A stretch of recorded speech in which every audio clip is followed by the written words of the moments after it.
29ª rodada, que é a rodada em que estamos hoje. O ano mágico do Flamengo do Jorge Jesus. Aí vocês vão me perguntar assim, mas para de comparar com o Flamengo do Jesus. Vocês querem que eu compare o Flamengo com quem? Com o Cruzeiro do Rogério? Com o Inter do Abel Braga, o Inter do Cudê? Estou comparando o Flamengo com o seu antecessor. O Flamengo tinha 68 pontos no ano passado. Tudo bem, esse ano é um ano muito diferente. Aliás, vocês citaram o calor. Essa é outra questão atípica desse ano. Pela primeira vez, a gente está jogando o Campeonato Brasileiro no mês mais quente do ano, no momento mais quente do ano. Mas o Ceará jogou quinta-feira em Fortaleza e Sim. viajou. Não, que isso pode diminuir a intensidade dos jogos. Até isso pode se influenciar. Mas eu queria te ouvir, PVC, esse momento ruim, cara. O Rogério tem 12 jogos, 4 vitórias, 4 empates, 4 derrotas. Então, 4 vitórias contra o Botafogo que está caindo, o Coritiba que está caindo, o Bahia que está caindo e o Santos reserva. Isso. A única ressalva aqui é que o Santos reserva ganhou do São Paulo ontem. Tem uma discussão do jogo de ontem, mas o Flamengo de hoje não é o jogo de ontem. O Flamengo perdeu 4 vezes e empatou 4 vezes no Maracanã. O Flamengo jogou 15 vezes no Maracanã nesse Campeonato Brasileiro e ganhou 7. Ganhou menos da metade. Então tem uma coisa para se discutir. Tem as mudanças de treinador. Tem uma maneira que o Flamengo acha que porque contratou o Rogério vai jogar da mesma maneira que o Jorge Jesus, mas não vai preparar o jogo do mesmo jeito, não vai treinar na semana do mesmo jeito. Não tem jeito. É outra história, é outro time. Por isso que eu digo assim, o Michael no ano passado era um jogador completamente diferente de hoje. O Gabigol também. O Gabigol eu até acho que precisa de ritmo de jogo. O Gabigol entra no time, sai por lesão. Entra no time, sai por expulsão. Entra no time, sai por decisão técnica. Que pode ter a ver com condição física, como o Roger bem lembrou ontem, durante o primeiro tempo do jogo com o Ceará. Mas o Flamengo não está conseguindo existir. Agora, este campeonato, ele é diferente dos outros. A gente, aí eu vou voltar um pouco, acho que tem um erro de análise nossa também. Ninguém apontou 6 candidatos ao título no começo do ano. Eu só apontei um. Ninguém falou, vão ganhar o... Não, ninguém falou, PVC... vai ganhar o campeonato ou o Flamengo, ou o São Paulo, ou o Inter, ou o Atlético, ou o Grêmio, ou o Palmeiras. Não foi assim. E outra coisa, esse é o campeonato mais equilibrado. No ano passado a gente acabou de ver, a distância do primeiro para o sexto era de 22 pontos. Hoje são 4. São 4 pontos reais de distância por pontos perdidos. Tem um outro campeonato, tem a ver com a pandemia, tem a ver com o calor, tem a ver com uma série de circunstâncias. O fato é que o São Paulo apareceu como candidato forte ao título e escorrega.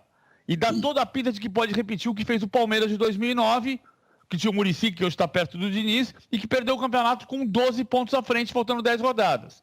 E o Flamengo não joga como o Flamengo. Não consegue jogar como a torcida espera. Perfeito, concordo com você. Ô, Rezec, bota de novo aí a classificação de 2019, que tem um sintoma bacana pra gente analisar. Agora, põe aí, diretor. Bota aí. Só a primeira página a gente fez, classificação. Tá? Eu sei. Miguelzinho, bota aí. Flamengo, Palmeiras, Santos, São Paulo, Grêmio e Internacional. Ah, os 6 são os mesmos. Me alerta o querido Galvão Bueno, grande Galvão. Não, o Santos tá ali. Hoje no B. O Santos tá ali. O Santos tá ali. O Santos é oitavo.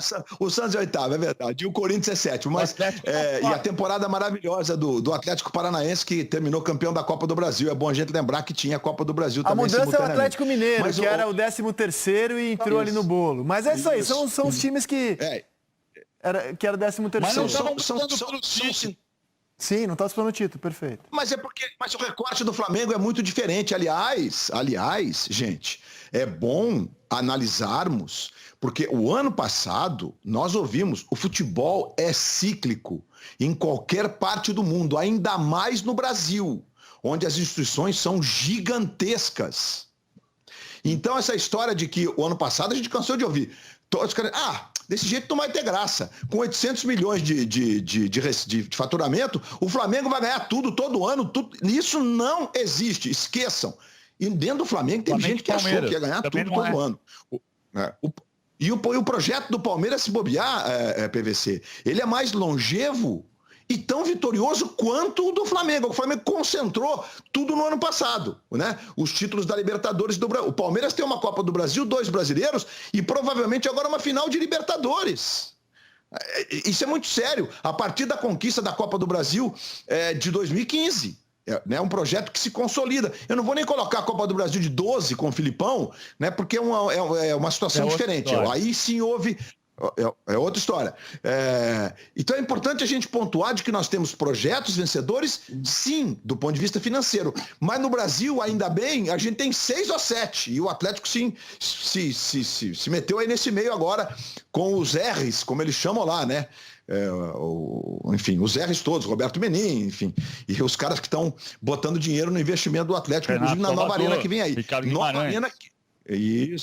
Isso aí, Ricardo Guimarães, Renato Salvador, os R's do Galo. Mas tinha... E o Sampaoli, que está no Galo, me lembra que o Galvão estava no Santos. Veja só que também tem uma repetição. Tem uma repetição de treinador. Então esse é um sintoma legal nessa comparação, porque o recorde do Flamengo é muito excepcional. Mas olha, eu lembro o seguinte, o Domenech Torrent, ele foi demitido. O Domenech Torrent foi demitido tendo um aproveitamento de 64%. Não foram os resultados que levaram à queda do Domenech Torrent. O Flamengo estava vivo na briga pelo título brasileiro, ainda está. Estava vivo na Libertadores, estava vivo na Copa do Brasil. Mas havia uma apuração dos nossos repórteres, do GE, da Globo, do Sport TV, que havia uma... Não estava ornando Domenech e elenco. O elenco não estava gostando, estava com saudade dos métodos detalhistas do Jesus, que os treinos eram mais detalhistas, que o jogo posicional não se encaixava com as características do elenco. Esse trabalho de apuração se sobrepôs à nossa opinião de analista vendo de fora. Deve demitir ou não deve demitir? Porque ali tinha uma informação muito clara. Olha, o elenco não vai render com o Domenech. O Flamengo demitiu. Quando chegou o Rogério, e falo isso com muita tranquilidade, nesse programa aqui principalmente, que é o que eu posso falar, todos os comentaristas esperavam a melhora do Flamengo. Lembro que o Roger esperava, eu esperava. A gente esperava ver o Flamengo melhorar. Não digo nem nos números, porque os números do Domenech Torrent não são ruins. No entanto, não dá para dizer que o Flamengo melhorou. Pelo contrário, o Flamengo piorou em relação ao que já jogou nesse mesmo Campeonato Brasileiro. Porque com o Domenech Torrent, o Flamengo teve sequências de 4 vitórias seguidas. O Flamengo piorou. E eu queria entender, eu não tenho informação de bastidor, eu queria entender, porque vendo de fora, Roger, pelo menos para mim, o Flamengo piorou em relação ao que jogava antes. Não, piorou e realmente estou com você. Elogiei o Rogério Ceni, a chegada dele, a contratação do Flamengo, porque é um técnico jovem que mostrava boas credenciais no Fortaleza, mas tem me decepcionado, sem dúvida nenhuma.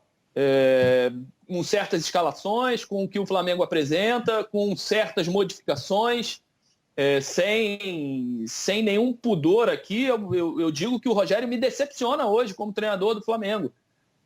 Esperaria mais, esperaria um time melhor fisicamente, é um time que, se você analisar friamente, joga 45 minutos em alguma intensidade, depois se perde completamente, não entrega aquilo que todo mundo espera que o Flamengo pode entregar. E eu queria voltar ao assunto do Gabriel, né? Porque o Luiz levantou a questão, quais seriam as informações do Rogério ter deixado o Gabriel no banco de reservas.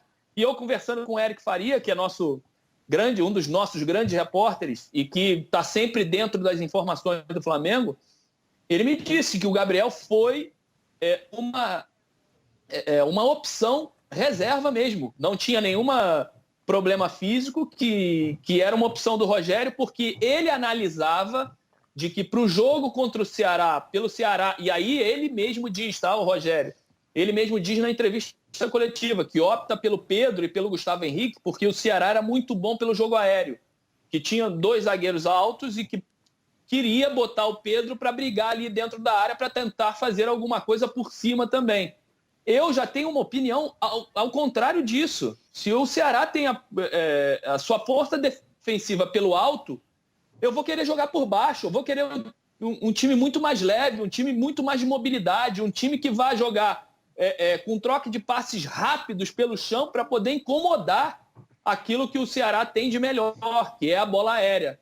E não, pelo contrário. E aí, volto a dizer, entrevista do Rogério, né, falando que optou pelo Pedro pela jogada aérea, que o Ceará tinha um jogo aéreo muito forte. Então, essas situações vêm me incomodando com o trabalho do Rogério dentro do Flamengo. E não tiro o meu corpo fora. Acreditei, não sei se acredito ainda mais, porque realmente é um trabalho que não me chama atenção, que está muito abaixo daquilo que eu esperava. E ainda boto mais uma pimenta, né? Será que vocês estavam falando que o grupo não estava satisfeito com o Domenech? Será que depois de 12, não sei quantas rodadas, quantos jogos tem o Rogério? 12 jogos. 11, 12 jogos. 12 jogos à frente do Flamengo. Será que o grupo tem aceitado, ainda de peito aberto com todas essas modificações, com todas essas filosofias novas do Rogério? Ou também está se sentindo incomodado? PVC, deixa eu só mostrar as outras mudanças que ele fez ontem.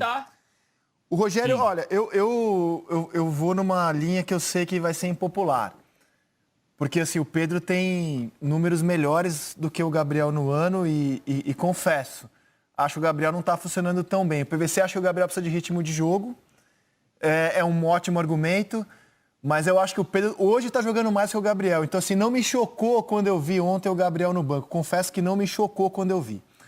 As outras escolhas que o Rogério fez, eu quero colocar no balaio para que o PVC e o Roberto analisem o todo. Ele apostou mais uma vez no Gustavo Henrique e deixou de fora o garoto Natan. Será que tem a ver com a falha do Natan no Fla-Flu? Aí eu não consigo entender a opção pelo César. O Hugo Souza é mais goleiro do que o César, já mostrou isso. E deixou um goleiro, a meu ver, bem melhor do que o César no banco. Fala, Roger. A questão do Gustavo Henrique, claramente, é um zagueiro que o Rogério gosta mais, vamos dizer assim, porque ele insistiu muito no início com o Gustavo Henrique. E aí, depois de tanta pressão externa, né, principalmente dos torcedores, ele deu um descanso para o Gustavo. Eu tinha certeza absoluta que no primeiro momento que ele tivesse alguma brecha, ele voltaria com o Gustavo Henrique. E voltou ontem. Não deu nem para analisar muito, porque o Gustavo tomou um cartão com 4 minutos de jogo, um zagueiro que está voltando a ter uma oportunidade. E entra num jogo importante. Com 4 minutos ele toma um cartão amarelo, ele já fica totalmente indeciso para tomar as decisões corretas dentro do campo. Então ele praticamente começou a jogar na sobra e no intervalo ele foi substituído. Em relação ao César, eu também me chamou muito a atenção a questão do Hugo, porque o Hugo é melhor tecnicamente do que o César.